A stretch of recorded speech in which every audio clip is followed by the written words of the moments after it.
वालेकुम viewers, welcome to lectures bye Waqas Aziz. European history का episode 17 है।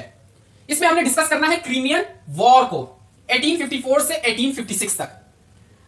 एग्जाम में क्वेश्चन पेपर में हो सकता है एग्जामिनर आप लोगों को कंफ्यूज करने के लिए क्रीमियन वॉर का वर्ड यूज ही ना करे।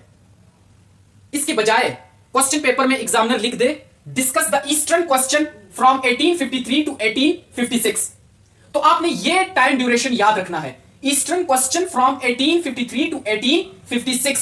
इससे मुराद है क्रीमियन वॉर, क्योंकि सिर्फ ये एक ईस्टर्न क्वेश्चन नहीं है, इसके अलावा भी ईस्टर्न क्वेश्चन है यूरोपियन हिस्ट्री में जो कि ग्रीक इंडिपेंडेंस के साथ डील करता है, लेकिन उसका टाइम पीरियड डिफरेंट है। तो ये जो टाइम पीरियड है 1853 से 1856 का ईस्टर्न क्वेश्चन, इससे मुराद है क्रीमियन वॉर।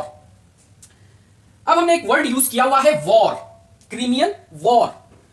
आप लोग को पता है कि जब वॉर होती है तो दो अपोजिट सेगमेंट्स होते हैं, दो राइवल सेगमेंट्स होते हैं, दो राइवल ग्रुप्स होते हैं जिनके दरमियान में वॉर लड़ी जा रही होती है। तो क्रीमियन वॉर में देखें सबसे पहले कि पार्टिसिपेंट्स कौन कौन थे। एक तरफ से था रशिया जो अकेला था, और क्रीमियन वॉर को स्टार्ट करने वाला जो मेजर एग्रेसर कंट्री था वो भी रशिया था। रशिया के एग्रेशन की वजह से, रशिया के स्टबबॉर्न एटीट्यूड की वजह से क्रीमियन वॉर स्टार्ट हुई। तो एक तरफ से रशिया अकेला था, और जो राइवल ग्रुप था उसके अंदर तुर्की, फ्रांस, ब्रिटेन और पाइडमंट था। इन कंट्रीज ने मिलकर, तुर्की, फ्रांस, ब्रिटेन और पाइडमंट, इन्होंने मिलकर रशिया से लड़ाई लड़ी है इस क्रीमियन वॉर में। यहां तक बात समझ आई? अब जरा कंटेक्स्ट समझते हैं। अगर वॉर हुई है तो जरूर उसका कोई ना कोई कंटेक्स्ट तो होगा। तो कंटेक्स्ट समझते हैं कि ऐसी क्या बात हुई कि रशिया एग्रेसर बन गया और पूरी एक वॉर स्टार्ट कर दी, अकेला लड़ने लग गया। क्या कंटेक्स्ट था, इसको जरा समझे। तुर्की जो था ये पूरी की पूरी ऑटोमन अंपायर को लीड करता था। तुर्की, ठीक, पूरी की पूरी ऑटोमन अंपायर का लीडर कौन था? तुर्की था। और तुर्की का जो सुल्तान था उसका नाम था अब्दुल मजीद। अगर तुर्की पूरी ऑटोमन अंपायर को लीड कर रहा है तो इसका मतलब यही है कि पूरी की पूरी ऑटोमन अंपायर के अंदर किसकी सल्तनत है, किसकी हुकूमत है? सुल्तान अब्दुल मजीद की। यहां तक बात समझ आई? अब ये जो सुल्तान था अब्दुल मजीद, ये लिबरल था, ये बहुत से रिफॉर्म्स ला रहा था पूरी की पूरी ऑटोमन अंपायर के अंदर भी और तुर्की के अंदर भी, पर्टिकुलरली तुर्की के अंदर भी। रिफॉर्म्स किस तरह के ला रहा था? Educational reforms, military reforms. और ये रिफॉर्म्स सुल्तान क्यों ला रहा है? क्योंकि सुल्तान चाहता था कि पूरी की पूरी ऑटोमन अंपायर को यूरोप के अंदर एक पावरफुल अंपायर बनाया जाए। और दूसरी बात, रिफॉर्म्स तुर्की के अंदर इसलिए ला रहा था कि तुर्की पूरी ऑटोमन अंपायर को लीड कर रही थी, तो सुल्तान चाहता था कि रिफॉर्म्स के थ्रू तुर्की को भी पूरे यूरोप के अंदर एक पावरफुल कंट्री बना दिया जाए, इसलिए रिफॉर्म्स ला रहा था। साथ ही साथ जैसे कि हमने देखा कि सुल्तान लिबरल था, तो उसने पूरी की पूरी ऑटोमन अंपायर के अंदर रिलीजियस फ्रीडम दी हुई थी। ऑटोमन अंपायर के अंदर कोई भी सेगमेंट किसी भी रिलीजन से बिलोंग करता हो, उसे पूरी आजादी थी कि वो अपनी रिलीजियस प्रैक्टिसेस को परफॉर्म कर सकता है। सुल्तान ने अपने टेन्योर में किसी भी रिलीजन को सप्रेस नहीं किया, बल्कि रिलीजियस फ्रीडम दी पूरी की पूरी ऑटोमन अंपायर के अंदर, क्योंकि सुल्तान लिबरल था। यहां तक बात समझ आई? आगे देखें। पैलेस्टीन, ये पैलेस्टीन ऑटोमन अंपायर का ही हिस्सा था, तो इट मींस पैलेस्टीन के ऊपर भी सल्तनत सुल्तान की थी, अब्दुल मजीद की। पैलेस्टीन के अंदर दो सेक्ट थे, two sects of Christianity. Christianity के दो सेक्ट थे पैलेस्टीन के अंदर, एक थे कैथोलिक्स और दूसरे थे ऑर्थोडॉक्स क्रिश्चियंस। मैंने आपको पहले कहा कि सुल्तान ने रिलीजियस फ्रीडम दी हुई थी पूरी ऑटोमन अंपायर के अंदर, ठीक। तो पैलेस्टीन के अंदर जो ये दो सेक्ट्स थे क्रिश्चियनिटी के, कैथोलिक्स और ऑर्थोडॉक्स क्रिश्चियंस, इनकी आपस में नहीं बनती थी। पूरे यूरोप के अंदर शुरू से कैथोलिक्स और ऑर्थोडॉक्स क्रिश्चियंस, इनकी आपस में नहीं बनती थी। यहां तक बात समझ आई? तो कहीं भी अगर कोई मसला होता था ऑर्थोडॉक्स क्रिश्चियंस को, पूरे यूरोप में कहीं भी ऑर्थोडॉक्स क्रिश्चियंस को कोई मसला होता था तो रशिया उन्हें सपोर्ट करता था, क्योंकि रशिया के अपने लोग ऑर्थोडॉक्स क्रिश्चियंस थे। और पूरे के पूरे यूरोप के अंदर कहीं भी कैथोलिक्स को मसला होता था तो फ्रांस कैथोलिक्स को सपोर्ट करता था, क्योंकि फ्रांस के लोग कैथोलिक थे। दिस टाइम ये मसला ऑटोमन अंपायर के अंदर आया, क्योंकि पैलेस्टीन के अंदर जो ये दो सेक्ट थे क्रिश्चियनिटी के, कैथोलिक्स और ऑर्थोडॉक्स क्रिश्चियंस, इनके दरमियान में एक टसल आती है। वो क्या है उसको देखते हैं। आपने ये बात अभी से अपने जहनों में घुसा लो कि ऑर्थोडॉक्स क्रिश्चियंस को रशिया सपोर्ट करता था और कैथोलिक्स को फ्रांस सपोर्ट करता था, क्योंकि आगे हम इन चीजों को डिस्कस करेंगे डिटेल में। तो मैंने आपको कहा कि कैथोलिक और ऑर्थोडॉक्स क्रिश्चियंस की एक दूसरे के साथ नहीं बनती थी। Sultan had recognised Catholics as the guardians of Christian holy shrines in Palestine. Palestine के अंदर जो क्रिश्चियन होली श्राइन्स थी, क्रिश्चियन होली प्लेसेस थी, तो सुल्तान ने उन क्रिश्चियन होली श्राइन्स की जो गार्डियनशिप थी, कस्टडी थी, वो कैथोलिक्स को दी हुई थी। इंपॉर्टेंट बात है, ठीक, कि सुल्तान ने कैथोलिक्स को पैलेस्टीन के अंदर जितने भी क्रिश्चियन होली प्लेसेस थी उनकी कस्टडी दी हुई थी कैथोलिक्स को, ठीक। But Catholics neglected their duties, लेकिन कैथोलिक्स प्रॉपरली मैनेज नहीं कर पा रहे थे उन होली प्लेसेस को, क्रिश्चियन होली प्लेसेस को। तो सुल्तान को गुस्सा आया कि यार ये लोग अपने क्रिश्चियन होली प्लेसेस को, ये जो कैथोलिक्स का सेगमेंट है, ये उसको तो बिल्कुल मैनेज ही नहीं कर पा रहा। जब सुल्तान को गुस्सा आया तो उसने उठा के holy places, Christian holy places की गार्डियनशिप, कस्टडी ऑर्थोडॉक्स क्रिश्चियंस को दे दी। Sultan gave the custody of holy shrines to Orthodox Christians. अब वो मसला उठा कि पहले होली प्लेसेस की, क्रिश्चियन होली प्लेसेस की कस्टडी कैथोलिक्स के पास थी। जब वो प्रॉपरली मैनेज नहीं कर पा रहे थे तो सुल्तान ने गुस्से में आके क्रिश्चियन होली प्लेसेस की गार्डियनशिप, कस्टडी ऑर्थोडॉक्स क्रिश्चियंस को दे दी। अब मसला खड़ा हो गया। Catholics protested and demanded the custody back. Catholics ने प्रोटेस्ट किया कि आपने हमसे कस्टडी क्यों छीन ली, हमें वापस चाहिए। अब कैथोलिक्स प्रोटेस्ट कर रहे हैं सुल्तान से कि भाई हमें दोबारा से होली, क्रिश्चियन होली श्राइन्स की गार्डियनशिप दो, क्यों हमसे लेके आपने ऑर्थोडॉक्स क्रिश्चियंस को दी। मसला बढ़ गया। ये जो मैंने बॉक्स के अंदर लिखा है, स्टार भी लगाया है, इसको नोट करें कि the issue of custody of Christian holy shrines in Palestine developed into an international crisis. यही कस्टडी का इशू कि कैथोलिक्स को दे या ऑर्थोडॉक्स क्रिश्चियंस को दे, यही कस्टडी का इशू बाद में एक इंटरनेशनल क्राइसिस बन जाता है, जिसकी वजह से क्रीमियन वॉर हुई। समझ आई? लेकिन क्वेश्चन यह है कि हाउ, ये इंटरनेशनल क्राइसिस में कैसे डेवलप होता है। ये जो एक कस्टडी का इशू है ऑटोमन अंपायर के अंदर, ये एक इंटरनेशनल क्राइसिस कैसे बन जाता है, हाउ, उसको डिस्कस करते हैं। देखें, मैंने आपको पहले कहा था कि ऑर्थोडॉक्स क्रिश्चियंस को पूरे यूरोप में कहीं भी अगर कोई मसला होता तो रशिया सपोर्ट करता था। इसी तरह कैथोलिक्स को पूरे यूरोप में कहीं भी कोई मसला होता तो फ्रांस सपोर्ट करता था।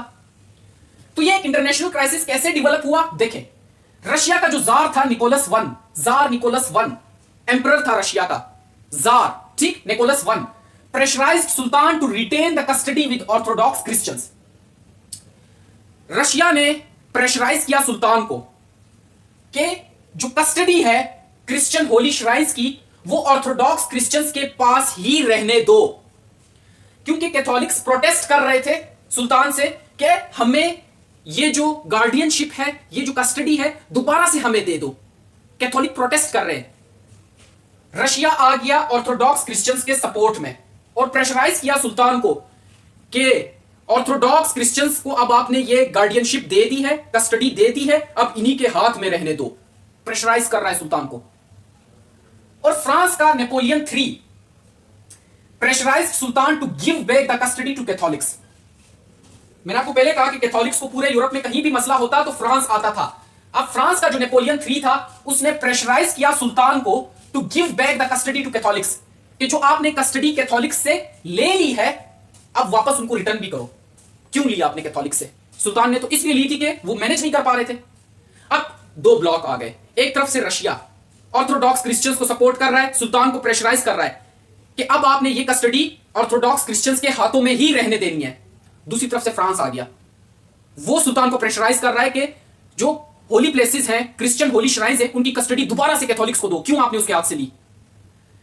फ्रांस में ये जो नेपोलियन III है, इसने अपने पॉलिटिकल एंड्स की वजह से भी, पॉलिटिकल जो उसके मकसद थे उसकी वजह से भी, उसने रशिया के अगेंस्ट ऑटोमन अंपायर में स्टांस लिया, कैथोलिक्स को सपोर्ट किया। वो पॉलिटिकल एंड क्या था? जब नेपोलियन III फ्रांस का बादशाह बना तो जो रशिया का जार था, उसने नेपोलियन III को अनविलिंगली फ्रांस का बादशाह एक्सेप्ट किया था। क्यों? क्योंकि जब कांग्रेस ऑफ वियना हुई थी, क्वाड्रपल अलायंस हुआ था, तो उसमें एक क्लॉज थी कि ना ही नेपोलियन का कोई फैमिली मेंबर दोबारा से फ्रांस का बादशाह बनेगा। तो इस बार फ्रांस का बादशाह नेपोलियन III बन गया था। रशिया के जहन में वही बात चल रही थी कि नेपोलियन III, इसको क्यों बादशाह बनाया गया। हमने क्वाड्रपल अलायंस में यह चीज डिस्कस की हुई थी कि ना ही नेपोलियन और ना ही उसकी फैमिली का कोई मेंबर फ्रांस का बादशाह बनेगा।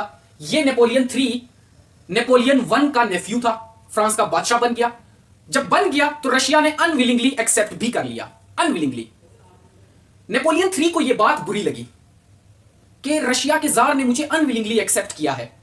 नेपोलियन थ्री को यह बात बुरी लगी और नेपोलियन थ्री के जहन में एक बात बैठ गई थी कि कोई ना कोई मौका आए और मैं रशिया को ह्यूमिलिएट करूं, और वो मौका उसे यहां पे मिला।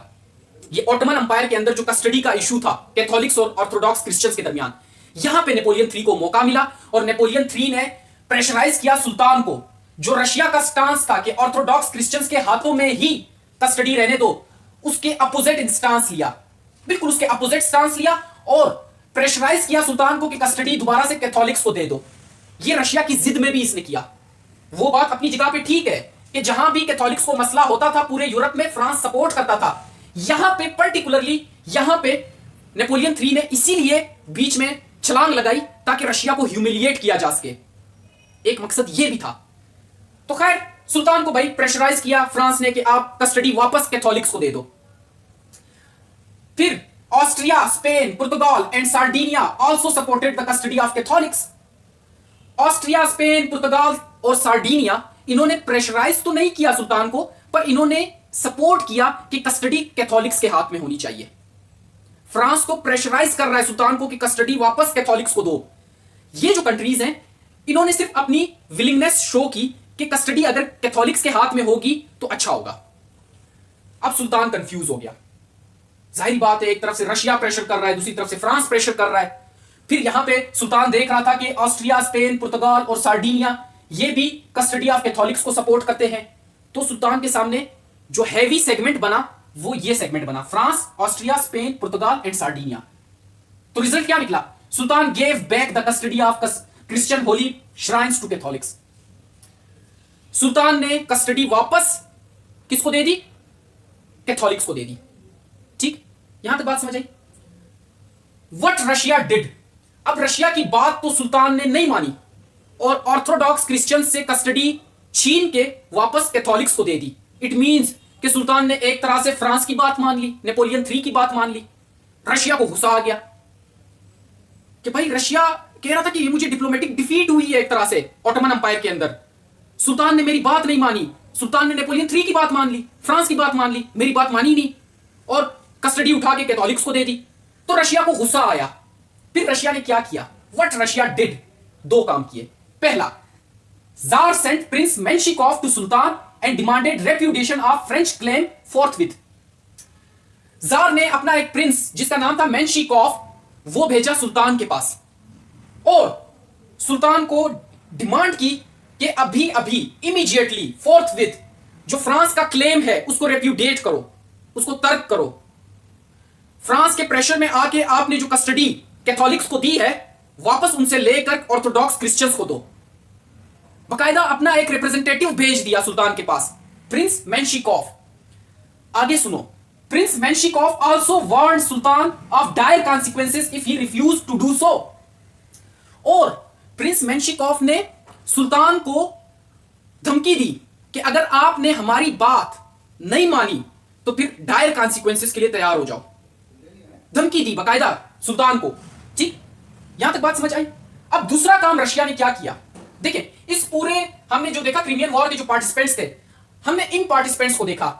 इस पूरे सिनारियो में ऑस्ट्रिया न्यूट्रल है, प्रशिया न्यूट्रल है। ऑस्ट्रिया ने सिर्फ यहां पे विलिंगनेस शो की है, सिर्फ सपोर्ट किया है, सुल्तान को प्रेशराइज नहीं किया।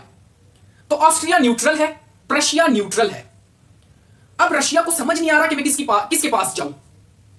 तो रशिया ने ग्रेट ब्रिटेन की तरफ नजरें घुमाई कि ग्रेट ब्रिटेन से मैं बात करता हूं कि ग्रेट ब्रिटेन अगर मेरे सपोर्ट में खड़ा हो जाए। रशिया यह सोच रहा है कि अगर ग्रेट ब्रिटेन मेरे सपोर्ट में खड़ा हो जाए तो हो सकता है सुल्तान कैथोलिक्स से कस्टडी वापस लेकर ऑर्थोडॉक्स क्रिश्चियंस को दे दे और इस तरह मैं नेपोलियन थ्री को हरा सकता हूं, डिप्लोमेटिक डिफीट दे सकता हूं अगर ग्रेट ब्रिटेन मुझे सपोर्ट करे। तो जार अब ग्रेट ब्रिटेन की तरफ जाता है। Tsar proposed British ambassador sir Hamilton, जो ब्रिटिश एम्बेसडर था उसका नाम था सर हैमिल्टन, उसको प्रपोज किया जार निकोलस वन ने that Russian and Britain should decide, that Russia and Britain, Russia and Britain should decide the future of Turkey because Turkey is a sick man. Turkey is a sick man. Jar ने भाई propose कर दिया British ambassador को, जिसका नाम था sir Hamilton, कि आ जाओ ग्रेट ब्रिटेन और रशिया मिलके तुर्की का फ्यूचर डिसाइड करते हैं। क्योंकि जार कह रहा है कि तुर्की तो एक सिक मैन है, इसने बहुत ही जल्द डिसइंटीग्रेट हो जाना है, ये ओटोमन अंपायर बहुत ही जल्द डिसइंटीग्रेट हो जाएगी, खत्म हो जाएगी। तो बेहतर है कि रशिया और ग्रेट ब्रिटेन मिलकर तुर्की का फ्यूचर, ओटोमन अंपायर का फ्यूचर डिसाइड करें। यह जार ने, रशिया ने प्रपोज किया।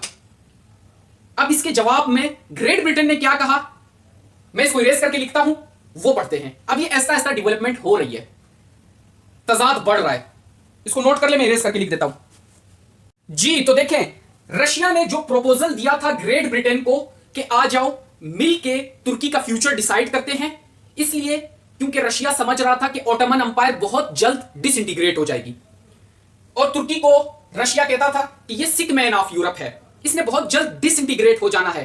तो बेहतर है, ग्रेट ब्रिटेन को प्रपोज किया कि बेहतर है कि आ जाओ इकट्ठे मिलके इसका फ्यूचर डिसाइड करते हैं। अब इस बात पे ग्रेट ब्रिटेन का रिएक्शन आता है, Britain reaction. Great Britain, GB लिखा है, Great Britain refused tsar's claim that Turkey is a sick man and Ottoman empire would disintegrate. Great Britain ने कहा कि ये तो जार की या रशिया की मिस कैलकुलेशन है कि वो तुर्की को सिक मैन कहता है और ये समझता है कि ओटोमन अंपायर डिसइंटीग्रेट हो जाएगी।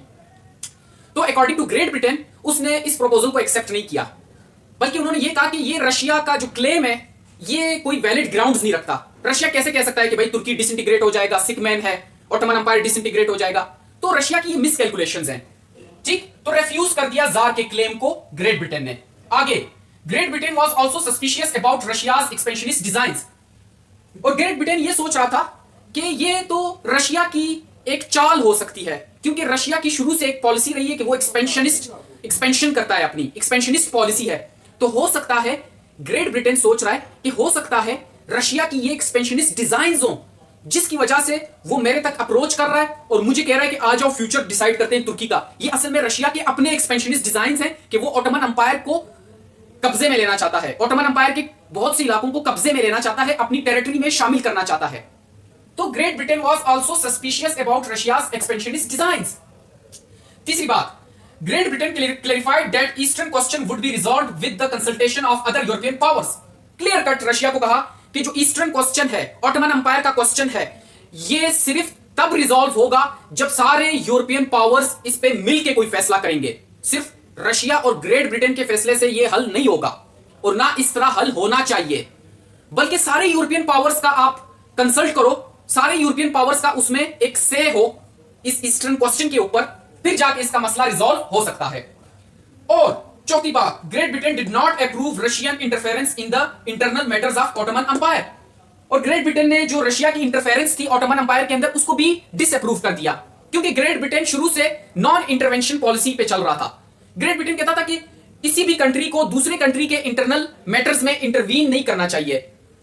तो रशिया की जब ऑफर आई तो ग्रेट ब्रिटेन का एक स्टांस ये भी था कि मैं आपकी इंटरवेंशन को अप्रूव नहीं कर सकता, क्योंकि आप बिला वजह ओटोमन अंपायर के अंदर उनके इंटरनल मैटर्स के अंदर इंटरवीन कर रहे हो, ठीक। अब सुल्तान अगर ऑर्थोडॉक्स क्रिश्चियंस को कस्टडी दे रहा है तो वो सुल्तान का मसला है। अगर सुल्तान ऑर्थोडॉक्स क्रिश्चियन से कस्टडी लेके कैथोलिक्स को दे रहा है तब भी वो ओटोमन अंपायर का इंटरनल मसला है। तो ग्रेट ब्रिटेन कहते हैं कि रशिया को क्या जरूरत है किसी और अंपायर के या कंट्री के इंटरनल मैटर्स में इंटरवीन कर रहा है, ठीक। तो great Britain did not approve Russian interference in the internal matters of Ottoman umpire. अब जब ग्रेट ब्रिटेन का रिएक्शन आया, रशिया वाज फर्दर इंफ्यूरिएटेड।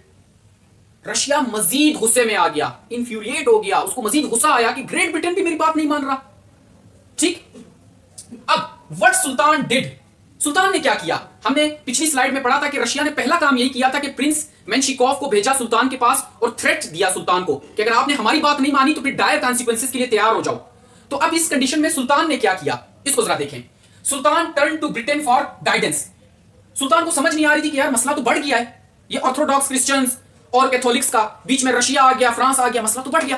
तो गाइडेंस के लिए उसने रुजू किया ग्रेट ब्रिटेन की तरफ। Lord Radcliffe was British ambassador in Turkey. उस टाइम तुर्की के अंदर जो ब्रिटिश एम्बेसडर था वो लॉर्ड रेडक्लिफ था। Radcliffe advised moderation to France and Turkey. जब सुल्तान ने ब्रिटिश एम्बेसडर से एडवाइस मांगी, गाइडेंस मांगी, तो जो ब्रिटिश एम्बेसडर था रेडक्लिफ, उसने एडवाइस किया, नसीहत की फ्रांस को भी और तुर्की को भी कि मॉडरेट हो जाओ, एक्सट्रीम्स में मत जाओ। ठीक। Radcliffe also advice sultan to repudiate Russian political influence in Ottoman umpire.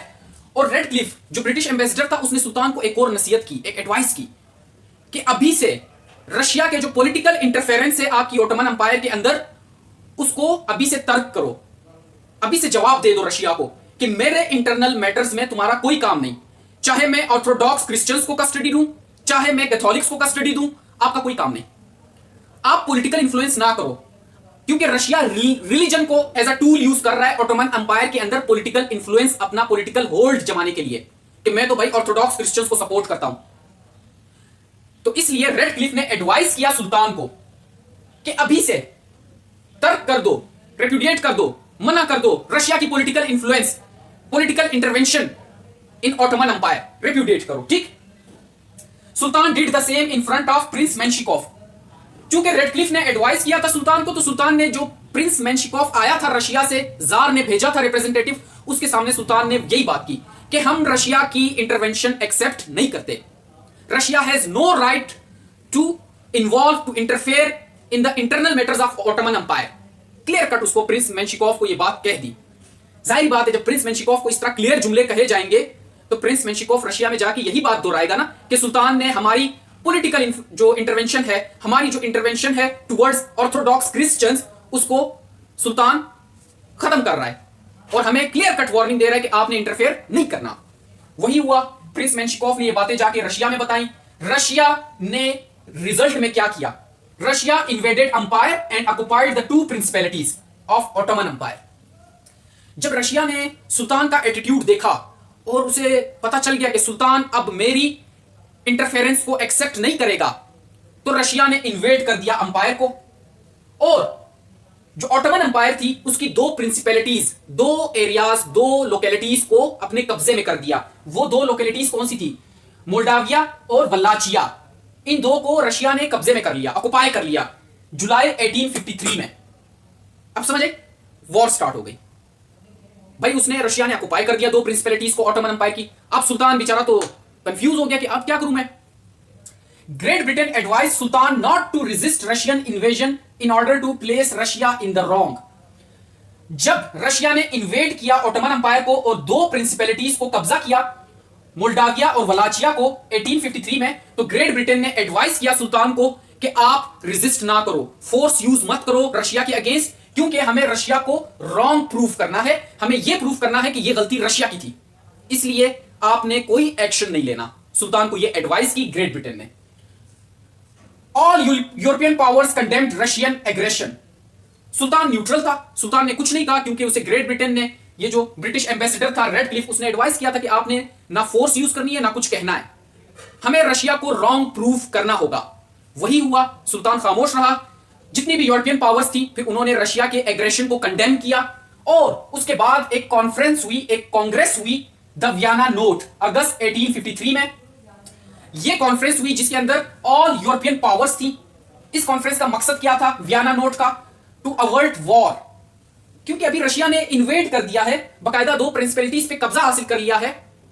तो जो ऑस्ट्रिया, प्रशिया, मेजर रोल इन्हीं का था कि उन्होंने कांग्रेस ऑफ वियना बुलाई। ये जो वियना नोट था, इसको बुलाया, इसे कांग्रेस ऑफ वियना अगस्त 1853 भी कहते हैं। इसे बुलाया कि यार आ जाओ, इसका मसला हल करते हैं सुल्तान का। रशिया ने इसकी दो प्रिंसिपैलिटीज को, ऑटोमन अंपायर की दो प्रिंसिपैलिटीज को कब्जा कर लिया है। कहीं ये ना हो कि कल सुल्तान वॉर डिक्लेयर कर दे, तो वॉर में जाने से पहले इस मसले को हल कर देते हैं। वियना नोट हुआ। Advised Russian tsar and sultan to uphold treaty of Kuchuk Kainarji. अब इसको जरा समझो कि जब यूरोपियन पावर्स ने कांग्रेस ऑफ वियना की, तो रशियन जार प्लस सुल्तान दोनों को यह एडवाइस किया कि आप इस तरह करें, जो आपने पहले पुरानी एक ट्रीटी की थी उसको अपहोल्ड करें। वो ट्रीटी थी ट्रीटी ऑफ कुचुक किनराजी। इस ट्रीटी में क्या हुआ था? जब तुर्की के अंदर सुल्तान रिफॉर्म्स ला रहा था, तो उसे मिलिट्री सपोर्ट भी चाहिए था, मिलिट्री एड भी चाहिए थी, पैसे भी चाहिए थे, तो वो रशिया से ये चीजें लेता था। रशिया ने एक ट्रीटी साइन की हुई थी सुल्तान के साथ, तुर्की के साथ, कि ऑटोमन अंपायर के अंदर जो ऑर्थोडॉक्स क्रिश्चियंस होंगे उनका लीडर मैं होऊंगा, रशिया कहता था। तो ट्रीटी साइन कर दी, क्योंकि सुल्तान को मिलिट्री एड चाहिए थी, सुल्तान को पैसे चाहिए थे, सुल्तान ने ट्रीटी साइन कर दी कि ठीक है यहां पे जो ऑर्थोडॉक्स क्रिश्चियंस हैं उनके लीडर आप हो। अब यही बात वियना नोट में European powers Austria Prussia convince कर रहे हैं जार को और सुल्तान को कि उसी पुरानी ट्रीटी को अब अपहोल्ड करो, रिवाइव करो। जार एक्सेप्टेड, क्योंकि जार को तो अपना पॉलिटिकल इंटरवेंशन चाहिए थी ऑटोमन एम्पायर के अंदर, तो जार ने एक्सेप्ट कर लिया इस कि चलो ठीक है हम अपनी उस पुरानी ट्रीटी को दोबारा से अपहोल्ड करते हैं, दोबारा से रिवाइव करते हैं। बट सुल्तान ने रिफ्यूज कर दिया। क्यों? क्योंकि यहां पे रेडक्लिफ ने उसको पहले से एडवाइस किया हुआ था सुल्तान को to repudiate Russian political influence in Ottoman empire, कि भाई अभी से रशिया के पॉलिटिकल इन्फ्लुएंस को रेजिस्ट करो ऑटोमन एम्पायर के अंदर, क्योंकि अगर आप रेजिस्ट नहीं करोगे तो कल को रशिया मजीद इन्वॉल्व होगा ऑटोमन एम्पायर के अंदर, मजीद मसले बनाएगा आप लोगों के लिए, मजीद इंटरवेंशन करेगा। ठीक, इसलिए सुल्तान ने रिफ्यूज कर दिया। सुल्तान ने कहा अब मैं इस ट्रीटी को भी अपहोल्ड नहीं करता।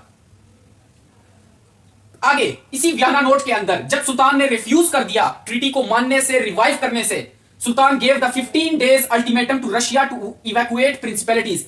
सुल्तान ने क्लियर कट अल्टीमेटम दे दिया रशिया को कि मैं तुम्हें 15 दिन देता हूं, 15 दिन के अंदर ये जो 2 प्रिंसिपैलिटीज मेरी ऑटोमन एम्पायर की तुमने कब्जा की हैं इनको खाली करो, इवैक्यूएट करो, यहां से चले जाओ, 15 दिन देता हूं। जब 15 दिन हो गए, रशिया इन प्रिंसिपैलिटीज पे कब्जा जमाए रखा नहीं किया, तो अक्टूबर 1853 में तुर्की डिक्लेयर्ड वॉर ऑन रशिया। तो अक्टूबर 1853 में तुर्की ने वॉर डिक्लेयर कर दी रशिया के ऊपर। Turkey alone fought and Turks were terribly massacred by Russians. तुर्की ने वॉर डिक्लेयर की तो तुर्की अकेला लड़ रहा था स्टार्ट में रशिया के साथ। रशियन आर्मी तो बहुत स्ट्रांग थी, सुल्तान के पास जो तुर्की की आर्मी थी वो बड़ी वीक सी थी, इतनी ज्यादा स्ट्रांग नहीं थी। अभी वो उस पर काम कर रहा था आर्मी के ऊपर, पूरी तरह उसको स्ट्रांग नहीं था बनाया, जिसकी वजह से तुर्की अकेला लड़ रहा था और उसकी आर्मी भी वीक थी। तो रशियन ने ना दबा के टेरिबली मैस्कायर किया, मैसिव किलिंग की तुर्क्स की। ठीक, अब आगे क्या हुआ? जब तुर्की को ग्रेट ब्रिटेन और फ्रांस ने देखा कि तुर्की बेचारा तो अकेला लड़ रहा है और कितने तुर्क सोल्जर्स को, सिविलियंस को रशिया ने मार दिया, तो उनको तरस आया तुर्की के ऊपर कि यार ये बेचारा अकेला रशिया का कैसे मुकाबला कर सकता है, रशिया की तो आर्मी स्ट्रांग है, वो तो मजीद तुर्की का बेड़ा गर्क कर देगी। तब then Great Britain and France intervene and called tsar to withdraw principalities.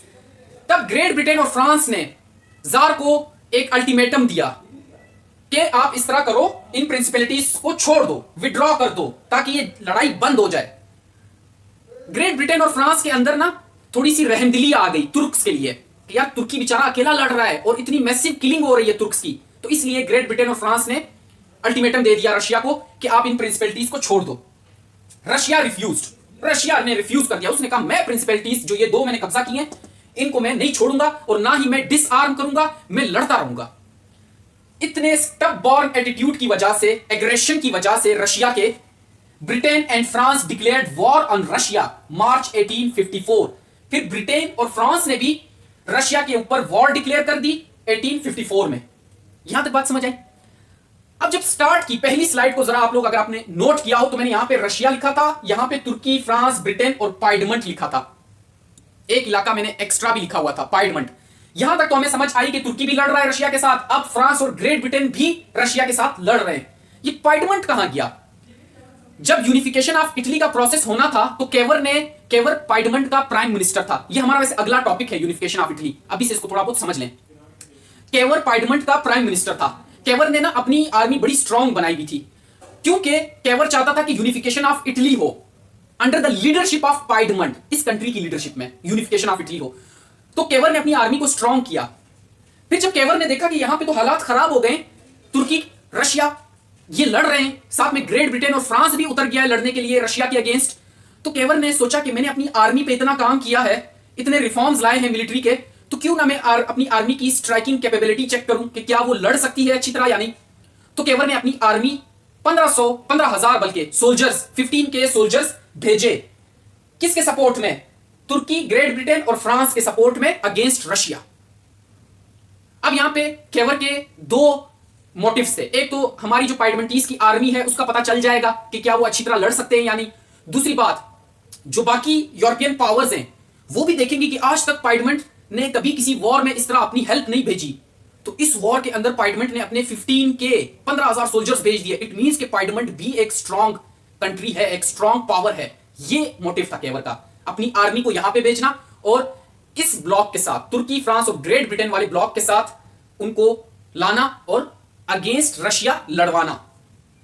और एक और मकसद केवर का कि जब हमारे पार्लियामेंट की आर्मी लड़ेगी तो लोग कहेंगे कि पार्लियामेंट एक पावर है, इसने अपनी आर्मी पे काम किया है, तो तब मैं लोगों के सामने, यूरोपियन पावर्स के सामने यूनिफिकेशन ऑफ इटली का क्वेश्चन रखूंगा कि हम इटली की यूनिफिकेशन चाहते हैं और under the leadership of parliament चाहते हैं, पार्लियामेंट की लीडरशिप में हम यूनिफिकेशन चाहते हैं।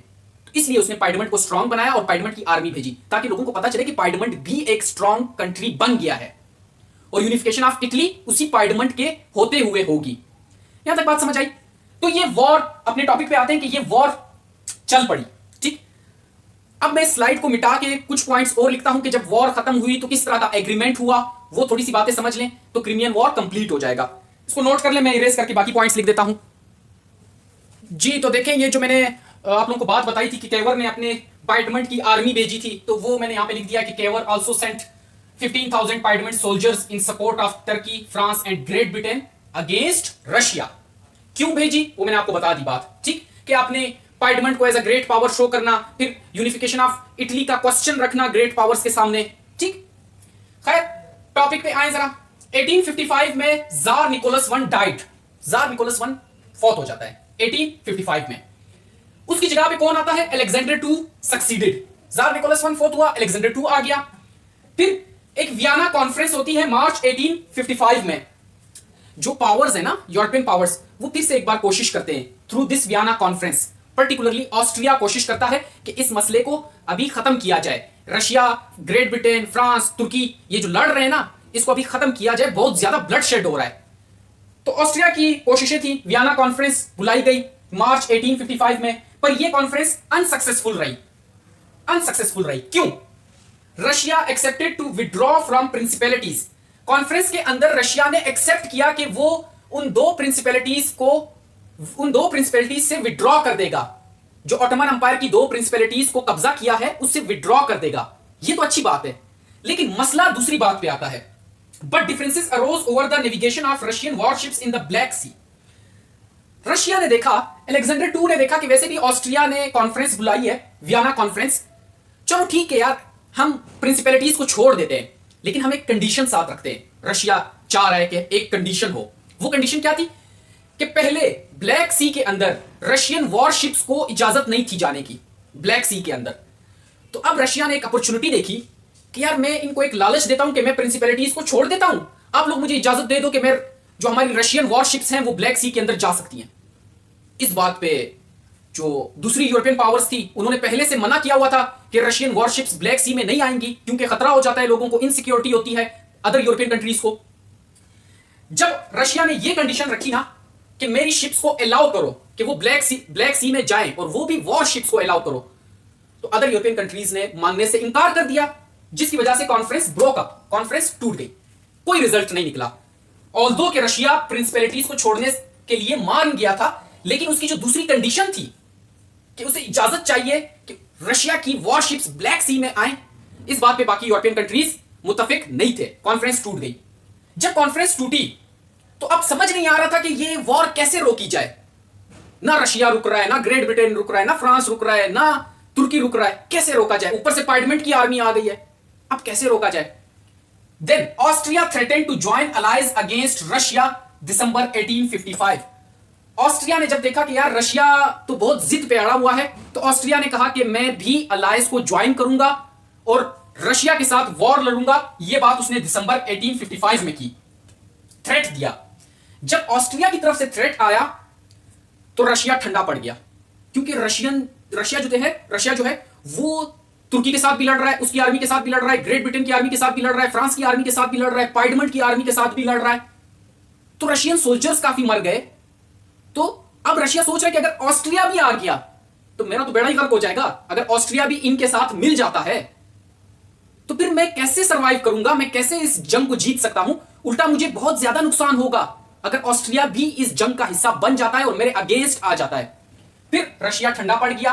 ट्रीटी ऑफ पेरिस हुई मार्च 1856 में। जो रशिया की डिमांड थी कि भाई मुझे ब्लैक सी के अंदर मेरी वॉरशिप्स को इजाजत दो कि वो जा सके ब्लैक सी के अंदर, तो वो चीज नहीं मानी गई। ब्लैक सी को न्यूट्रलाइज कर दिया गया और हर एक के लिए किसी भी यूरोपियन कंट्री की वॉरशिप ब्लैक सी के अंदर नहीं आ सकती। ये ट्रीटी ऑफ पेरिस के अंदर बात हो गई कि ब्लैक सी को पूरी तरह न्यूट्रलाइज कर दिया। पहले तो सिर्फ रशिया की वॉरशिप्स पे पाबंदी थी, अब बाकी यूरोपियन कंट्रीज की वॉरशिप्स पे भी पाबंदी लगा दी कि वो ब्लैक सी के अंदर नहीं आ सकती। Black Sea neutralised. Russia evacuated principalities, Russia ने वो जो 2 प्रिंसिपैलिटीज थी ऑटोमन एम्पायर की, उनको खाली किया, वहां से चली गई, कब्जा छोड़ दिया। आगे देखो, no right to interfere in the internal affairs of Ottoman empire. इसी ट्रीटी ऑफ पेरिस में यह बात भी हुई कि किसी भी यूरोपियन कंट्री को इजाजत नहीं है, नो राइट, कि वो ऑटोमन एम्पायर के इंटरनल मैटर्स में इंटरफेयर करे। ना तो रशिया को है, ना किसी और यूरोपियन कंट्री को यह राइट है कि वो इंटरफेयर करे ऑटोमन एम्पायर के इंटरनल अफेयर्स में। तो यह बात बहुत अच्छी हो गई, ऑटोमन एम्पायर फ्री हो गया फ्रॉम फॉरेन इंटरवेंशन से। Parliament recognised as a great power. Parliament ने अपने 15,000 सोल्जर्स भेजे थे, तो जाहिर बात है उसको कुछ ना कुछ क्रेडिट तो देना था, तो पार्लियामेंट को एक्सेप्ट कर लिया एज अ ग्रेट पावर इसी ट्रीटी ऑफ पेरिस में। और इसी ट्रीटी ऑफ पेरिस में जब सारे डिप्लोमेट्स बैठे थे तो वहां पे केवर भी बैठा हुआ था, पार्लियामेंट का प्राइम मिनिस्टर केवर। तो Cavour put for the question of Italian unification under the leadership of parliament. और केवर के पास ये बहुत अच्छा मौका था, जब वो ट्रीटी ऑफ पेरिस में बैठा था, उसने यूरोपियन डिप्लोमेट्स के आगे यूनिफिकेशन ऑफ इटली का क्वेश्चन रख दिया कि हम चाहते हैं कि हम इटली को यूनाइट कर दें, लेकिन under the leadership of parliament, अपने पार्लियामेंट की लीडरशिप में हम उसे यूनाइट करें, ये हमारी ख्वाहिश है। यूरोपियन डिप्लोमेट्स के सामने यूनिफिकेशन ऑफ इटली का क्वेश्चन रख दिया। अगला टॉपिक हमारा यूनिफिकेशन ऑफ इटली है। ठीक, क्लियर है? चलें, थैंक यू, अल्लाह हाफिज।